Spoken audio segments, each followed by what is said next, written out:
जय हिंद एवरीवन। आज स्वागत है आपका एक नई वीडियो में। ओके, तो आज हम जीएस बूस्टर सीरीज जो हमारी चल रही थी एनडीए सीडीएस सीएपीएफ के लिए, ठीक है, उसमें हम अब तक क्या क्या कवर कर चुके हैं। ट्राइब्स की एक वीडियो कवर कर चुके हैं 10 मिनट में। उसके बाद हमने एक पॉलिटी का सेशन लिया हुआ था जिसमें प्रीएम्बल के सारे पीवाईक्यू थे, ठीक है। प्रीएम्बल के पीवाईक्यू, बेदरिंग, जितने भी देखो ये ऐसे टॉपिक हैं जो रिपीटेड आते हैं आपके एग्जाम में, राइट, करेक्ट। तो इनके पीवाईक्यू को लगाना इंपॉर्टेंट है क्योंकि वही वही सेम क्वेश्चन बार बार, जैसे आज भी मैं लिखो क्लाइमेटोलॉजी के कुछ क्वेश्चन लेके आया हूँ। जैसे डोलड्रम से क्वेश्चन आया है, इक्वेटोरियल लो, हर बार ही पूछता है। 2025 में भी पूछा है, 24 में भी सीएपीएफ में, इवन सिविल सर्विसेज एनडीए सब में। फिर यहाँ से जो क्वेश्चन देखो, सेम क्वेश्चन, ऑप्शन भी सेम आते हैं। ये देखो, आप देख पा रहे हो, ये सेम ऑप्शन ये यहाँ रख दिया इन्होंने, 18 का उठा के 14 का उठा के 18 में रखा। तो ऐसे ही आते हैं। तो पीवाईक्यू लगाना इंपॉर्टेंट है, समझ रहे हो। हम कॉन्सेप्ट भी देखते हैं, पीवाईक्यू भी देखते हैं। डिस्क्रिप्शन में पुरानी लिंक डाल दूंगा, जो भी वीडियो मैंने चैनल पर डली हुई है उन्हें जाके देख लो।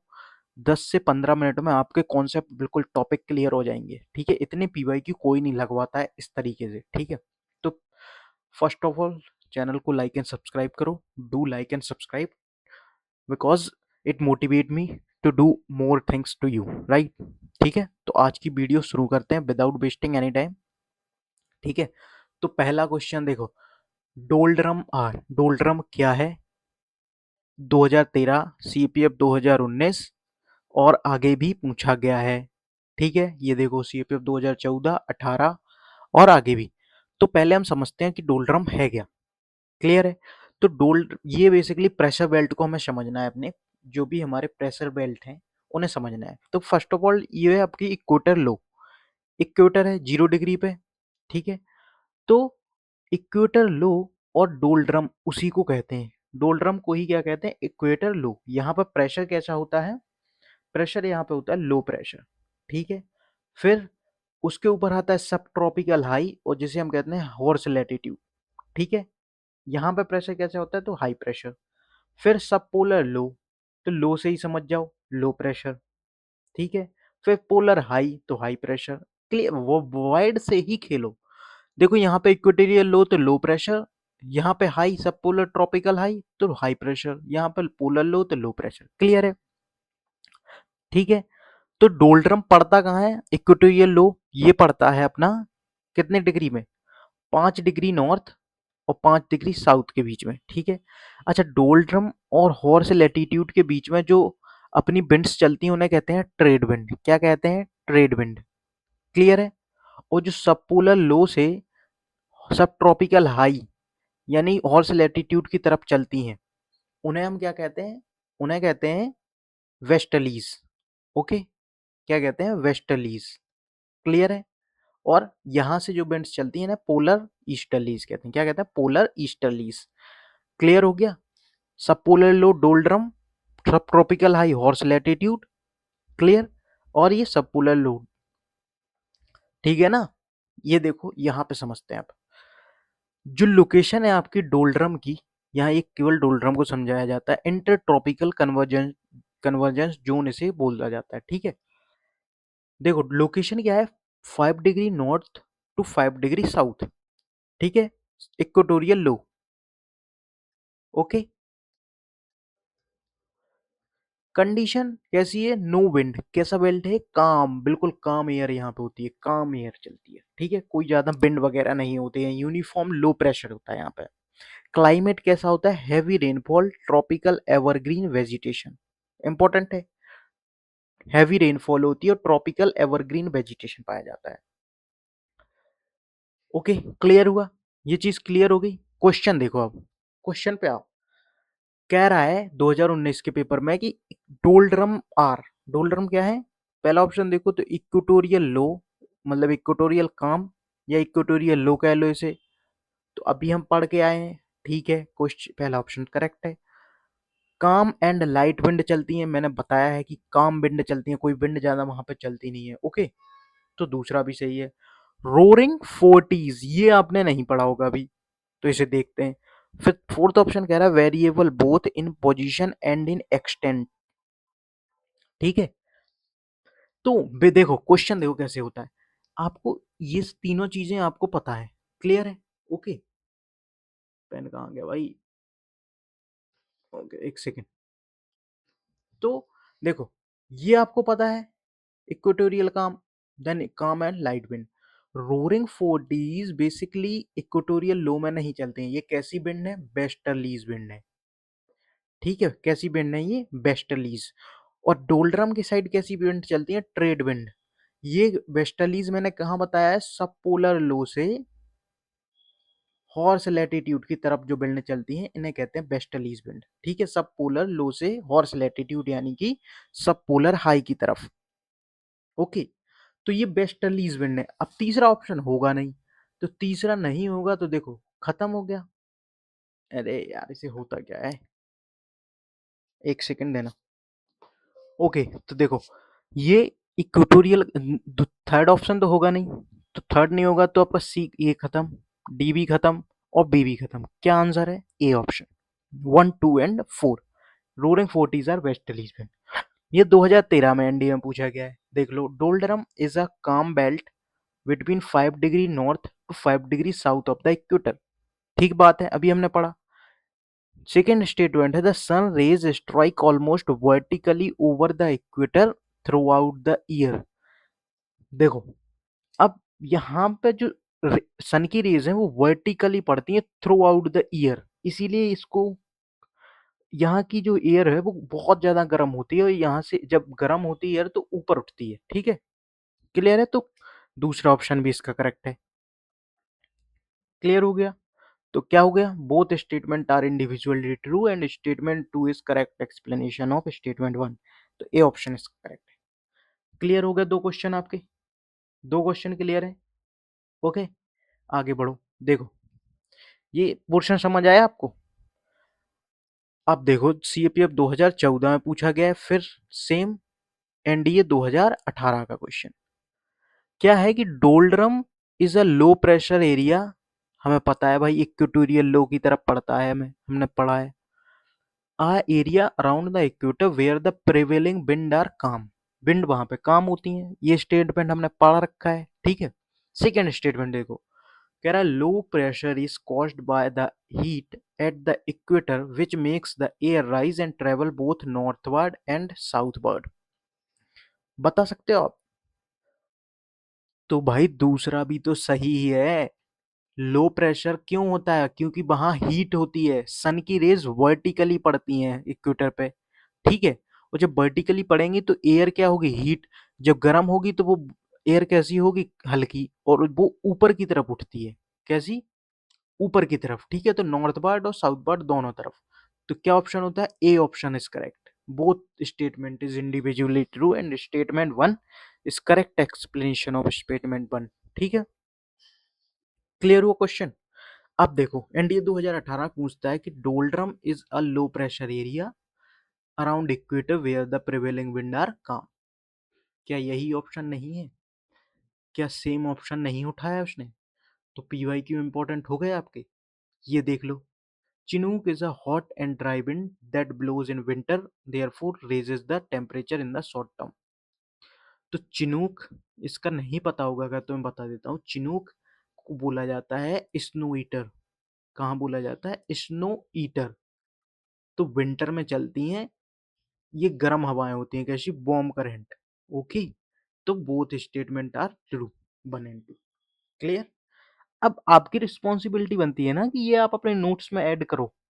ठीक है ना, ये रिस्पॉन्सिबिलिटी आपकी बनती है कि आप नोट्स में अपने ऐड करो ये पॉइंट। क्लियर? आगे बढ़े। ओके, ये देख लो, ये मुझे आपको बताना था बेसिकली। आपका ये इक्वेटर है 0 डिग्री, सब ट्रॉपिकल हाई, सब पोलर लो। देखो, मुझे आपको ये सेल पढ़ाने थे बेसिकली। तो जो डोल्ड्रम यानी इक्वेटर लो से चलते हैं कहाँ की तरफ? हॉर्स लैटिट्यूड, तो उसे क्या कहते हैं? Hadlee cell. ओके, और आपका हॉर्स लैटिट्यूड यानी सब ट्रॉपिकल हाई से सब पोलर लो की जो तरफ होते हैं वो होते हैं, बीच में कौन से सेल होते हैं? Ferrel cell. ठीक है, हेडले, फेरल और सब पोलर लो से पोलर हाई की तरफ जो होते हैं वो पोलर सेल। तो हेडले, फेरल और पोलर तीनों सेल ने पढ़ लिया आपने, क्लियर हो गया। ये पॉइंट मुझे आपको बताना था बेसिकली, ठीक है। देखो, फैक्टर गवर्निंग प्लानिटरी विंड्स, ठीक है, जो हमारी प्लानिटरी विंड होती हैं, ठीक है, उनको चलाने के लिए कौन कौन से फैक्टर उन पर डिपेंड करती है, ठीक है। तो एक है आपका रोटेशन ऑफ अर्थ पे, याद रखना रोटेशन, रिवोल्यूशन मैंने नहीं बोला है, रोटेशन। कोरियोलिस फोर्स जनरेट होता है जिसकी वजह से प्लानिटरी विंड बढ़ती है, ठीक है। दूसरा है लेटिट्यूडनल वेरिएशन। लेटिट्यूडनल वेरिएशन मतलब जैसे सोलर का हीटिंग, समझ रहे हो, जैसे differential heating create temperature and pressure gradient. मतलब कहीं पर अगर हीट कम होगी तो वहां पर प्रेशर कम पड़ेगा, और जहां पे तो लेटिट्यूडनल वेरिएशन काम करता है, ठीक है। एक होता है प्लानिटरी माइग्रेशन, सोलर पाथ। फिर सरफेस डिस्ट्रीब्यूशन, मतलब जहाँ पे कॉन्टिनेंट होगा, ओशन होगा, वहाँ पे डिफरेंट डिफरेंट हीट चलेगी, तो सरफेस का डिस्ट्रीब्यूशन भी होता है। फिर pressure belt, high and low zones, वो भी मैटर करते हैं। तो क्लियर होगा कितनी चीजें हैं, एक, दो, तीन, चार, पांच चीजों पे आपकी प्लानिटरी विंड्स डिपेंड करती हैं, क्लियर है। Rotation of earth, latitudinal variation, planetary migration, surface distribution और प्रेशर बेल्ट। ये मैं आपको इसलिए बता रहा हूँ क्योंकि क्वेश्चन देख लो। ओके, कहाँ गया? हाँ, ये है, ये सीएपीएफ 2015 में क्वेश्चन पूछा जाता है, फिर सीएपीएफ 2025 में भी क्वेश्चन पूछा जाता है, ठीक है। करो आप। सीएपीएफ 2015 पूछा जाता है कि which one of the following factors is not connected with planetary wind system. पांच फैक्टर हम पढ़ के आए हैं जो कनेक्टेड हैं प्लानिटरी विंड सिस्टम से। Latitudinal variation of atmospheric heating पढ़ा है हमने, ठीक है, लैटिट्यूडनल विंड। फिर emergence of pressure belt, pressure belt पे बिल्कुल डिपेंड करती है, प्रेशर बेल्ट पे तो डिपेंड करेगी ही। फिर अर्थ रिवॉल्यूशन, मैंने क्या बताया था, रोटेशन, रोटेशन से क्या जनरेट होता है, कोरियोलिस फोर्स, ठीक है। तो रोटेशन, रिवॉल्यूशन नहीं, तो सी ऑप्शन गलत है आपका। माइग्रेशन ऑफ प्रेशर बेल्ट ये भी करता है, तो रिवॉल्यूशन नहीं होगा, रोटेशन होगा। यूपीएससी आपको इसी में कंफ्यूज कर सकता है, ठीक है, रोटेशन और रिवॉल्यूशन में। सीडीएस 2025 का क्वेश्चन पढ़ो, कह रहा है the pattern of planetary wind largely depend upon which of the following factor. आ जाओ भाई, सेम 15 का क्वेश्चन 25 में, 15 का 25 में कह रहा है latitudinal variation of atmospheric heating, सही है, कहाँ गया, आ जाओ, ये पहला option. The distribution of continent and ocean, ये भी करके आए हैं। फिर द रोटेशन ऑफ अर्थ, इसमें सही है, इसमें रिवोल्यूशन दिया है, इसमें रोटेशन दिया है। क्या ऑप्शन हो गया, 1 2 3 खत्म।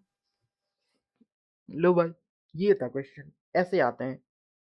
ये तो रिसेंट का है 2025 का, मैंने दो ऐसे बता दिए क्वेश्चन जो पूछे गए हैं, direct option, direct option, clear. ऐसे आते हैं क्वेश्चन, ये देख लो। जियोस्ट्रॉफिक विंड, जियोस्ट्रॉफिक विंड के बारे में आपको बताना है, ठीक है। क्वेश्चन देखते हैं पहले, क्वेश्चन देख लो। ये पूछा गया है सीएपीएफ 2000, सीएपीएफ 2024 का क्वेश्चन है। सीएपीएफ 2024 में कह रहा है दे व्हाट टाइप ऑफ विंड, कौन सी विंड है, ठीक है, हमें पता करना है।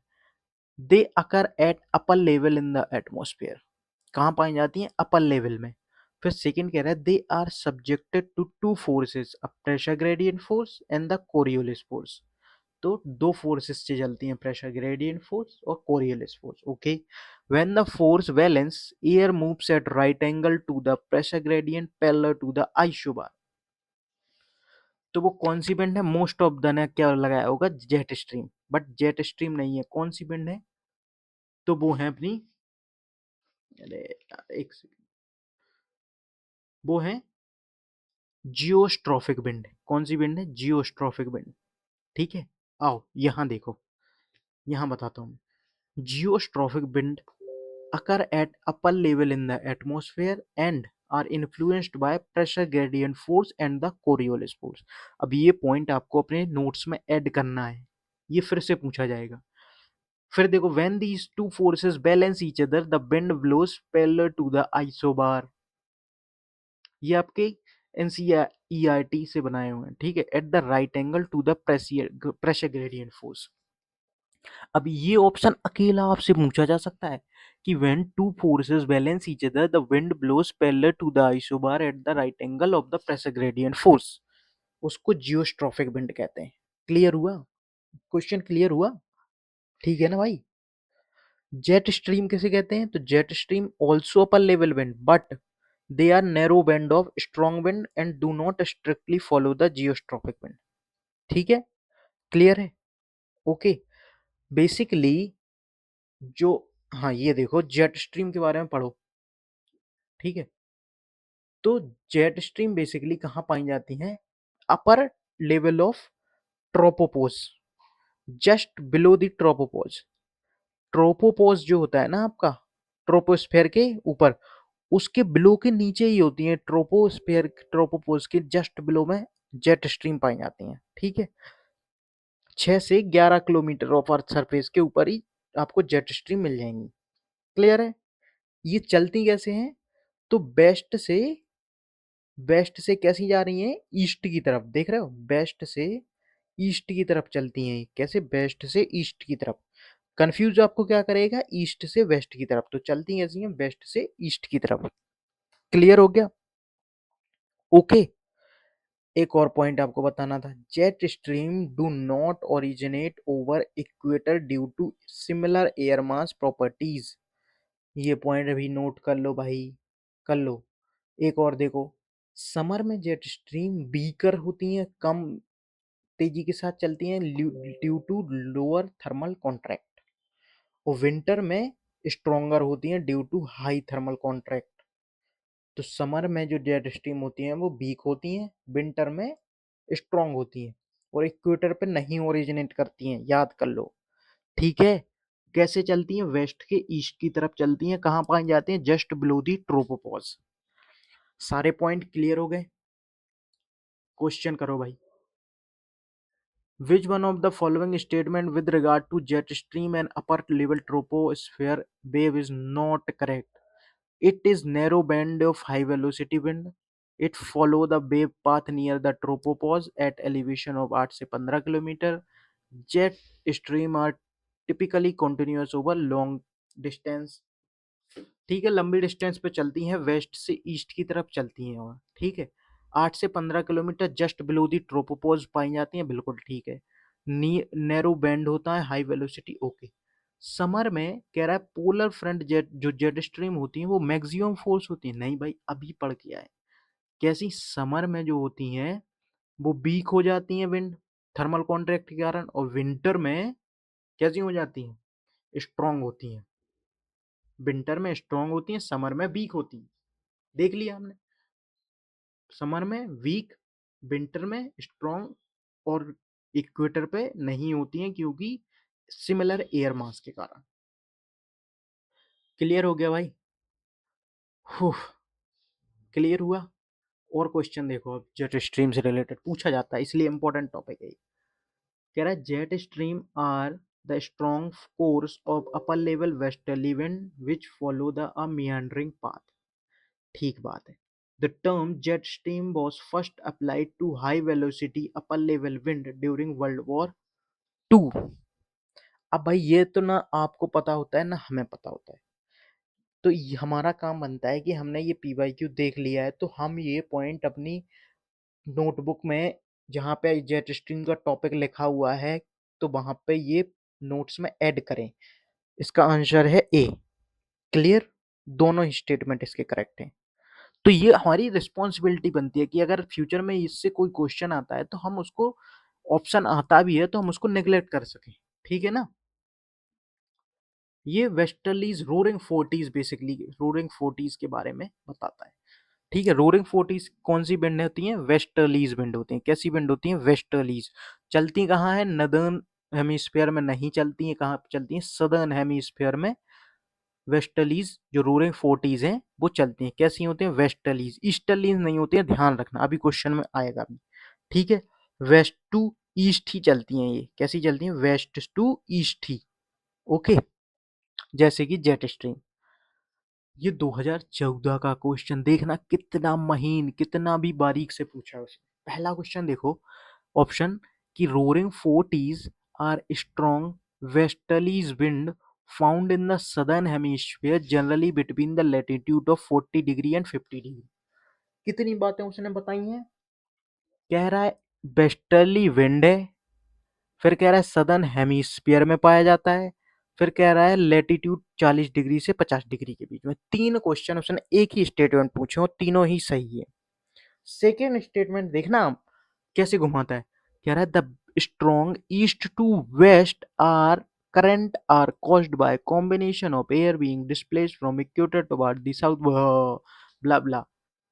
गलती कहाँ है ये देख लो। ईस्ट टू वेस्ट दिया है, बल्कि चलती कैसी हैं ये? West to east. समझ आई है यूपीएससी की टेक्निक? केवल आपको एक पॉइंट में गलती करेगा, केवल एक पॉइंट में। कह रहा है west to east to west नहीं, कैसे चलती है? West to east. तो क्या करेक्ट हुआ? Statement one is correct, two गलत है। ठीक है, ये देख लो भाई, jet stream are high altitude easterly wind. क्या ईस्टर्ली विंड होती हैं? क्या ईस्टर्ली विंड होती हैं? हम क्या पढ़ गए हैं? वेस्टर्लीज। ओके, पहला ऑप्शन होगा नहीं। लो, तुम्हारा क्वेश्चन ही खत्म करते हैं भाई। ये था तुम्हारा क्वेश्चन। अल्लीनो कैसा? ऑप्शन देख लो, ये आप नोट कर लो। अल्लीनो वार्म ओशन करंट होता है। अपीयर अलोंग पेरू कोस्ट भी अल्लीनो। ठीक है, दोनों ऑप्शन करेक्ट हैं। ये आपको नोट करना है अपने नोट्स में। ठीक है, नेगेटिव इफेक्ट पड़ता है इंडियन मॉनसून पे अल्लीनो का। क्लियर? ये देख लो अल्लीनो के बारे में। अल्लीनो फिनोमेनन इज एसोसिएटेड विद, किससे एसोसिएटेड होता है अल्लीनो? तो वीकनिंग ऑफ इंडियन मॉनसून को वीक करता है बेसिकली। ठीक है ना, इंडियन मॉनसून को वीक करता है। ये क्वेश्चन आपको मैं होमवर्क दे देता हूँ, कर लेना भाई। जहाँ भी आप रेंट से रह रहे हो RW, तो आप देख लेना, अपने हिसाब से कर लेना। ठीक है, कर लोगे ना भाई? तो क्लियर हो गया ना टॉपिक? भाई बहुत इंपॉर्टेंट है, मैंने आपको बता दिया कैसे PYQ पूछे जाते हैं। ठीक है, तो ऑलमोस्ट 22 मिनट की क्लास हो चुकी है, इतने में आपका टॉपिक भी क्लियर हो जाएगा। इतने सारे PYQ मैंने करवा दिए हैं, एक आपको होमवर्क भी दे दिया है। करके रखो, चैनल को do like and subscribe this channel, ताकि ऐसी वीडियो देखो। जीएस में स्कोर आपका बढ़ेगा, 100% बढ़ेगा, क्योंकि मैं जो टॉपिक ला रहा हूँ ना वो रिपीटेड टॉपिक है बेसिकली। और इंग्लिश की भी क्लासेस में लेके आ रहा हूँ, और चैनल पर डली भी हैं, तो आप जाके स्पॉटिंग एरर और फिलअप्स 5 साल के पूरे कर लो। कैसे इंग्लिश में भी क्वेश्चन रिपीट होते हैं, क्वेश्चन से रिपीट नहीं होते हैं, बट कॉन्सेप्ट सेम ही रहते हैं। ठीक है ना? तो ये चीज़ है। आज की क्लास खत्म करते हैं, मिलते हैं अगली वीडियो में। थैंक यू, जय हिंद।